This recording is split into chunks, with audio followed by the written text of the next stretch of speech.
अस्सलाम वालेकुम नाज़रीन, आप देख रहे हैं जीवन पाकिस्तान। मैं हूँ पीर बख्श अलवी।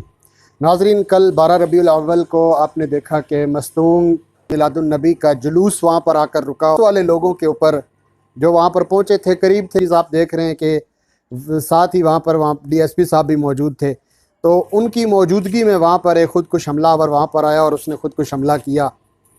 तो इससे तकरीबन 35 से ज़ायद लोग जो हैं वो शहीद हो गए। आप ये देखें कि दहशतगर्द जो है, जो ये दहशतगर्दी फैलाता है, क्योंकि बाहर फ़ॉरेन कंट्रीज़ के अंदर जैसे इस्लामोफोबिया का एक रुझान बढ़ गया था कि जनाब ये जो मुसलमान लोग हैं ये पुरतशद्दुद ज़हन रखने वाले लोग हैं, इनका इस तरह का ये मजहबी या मसलकी लोग इस तरह से करते हैं। अब आप देखें कि पहले इस तरह से देखा जाता था कि मुहर्रमुल हराम की मजालिस जहाँ पर होती हैं या जुलूस होते हैं, वहाँ पर इस तरह से जब ये धमाका होता था, ये इस तरह से कोई हादसा होता था, तो उसको ये देखा जाता था कि शायद ये किसी ऐसे बंदे ने किया है जो मुहर्रमुल हराम के जुलूस के ख़िलाफ़ है। अब ये ईद मिलादुन नबी के जलसे के ऊपर इस तरह का हो गया। तो अब ये यहाँ पर काफ़ी सारे कमेंट सोशल मीडिया पर मिल रहे होंगे आपको कि ये करने वाला ऐसा शख्स होगा कि जो ईद मिलादुन नबी के जुलूस के ख़िलाफ़ है, शायद उसने ऐसा किया है। तो नाज़रीन, बताने का यहाँ पर बात करने का मकसद ये है कि ना मुहर्रमुल हराम के जुलूस की बात है, ना ईद मिलादुन नबी के जुलूस की बात है।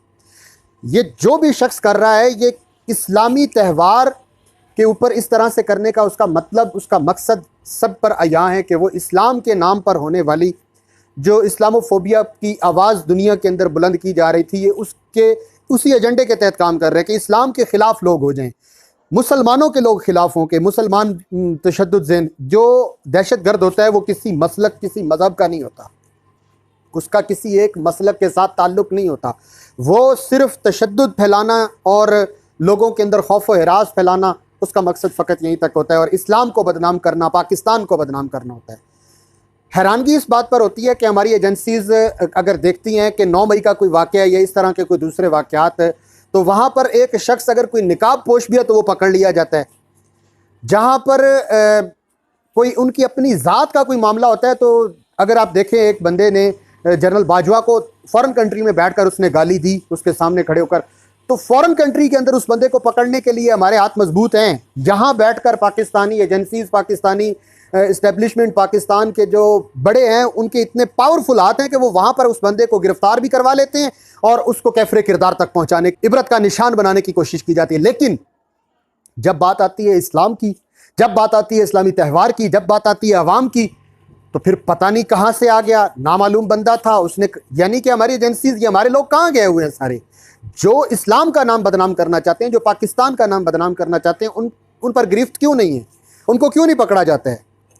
लिहाजा ये इस तरह से जो भी लोग हमारे मुल्क के अंदर इंतशार फैलाना चाहते हैं, फ़िरका वारियत फैलाना चाहते हैं, तो एजेंसीज़ को चाहिए उनके ऊपर भी अपनी पूरी तरह से फोकस करें और उनके ऊपर अपनी गिरफ्त करें। इस मुल्क के अंदर अगर किसी बंदे को पकड़ने पर आमादा हो तो फ़ौरन से जहाँ कहीं भी हो उसको निकाल लिया जाता है और पकड़ लिया जाता है। लेकिन नहीं पकड़ा जाता, तो वो शख्स नहीं पकड़ा जाता, उसके आलाकार, जिसका वो आलाकार बनकर आया होता है, उसके मास्टरमाइंड नहीं पकड़े जाते। जहाँ पर बात अवाम की होती है, जहाँ पर बात एक इस्लाम की होती है, जहाँ पर अवामी लोग होते हैं, वहाँ पर किसी को नहीं गिरफ्त की जाती, वहाँ पर कोई पूछगछ भी नहीं की जाती।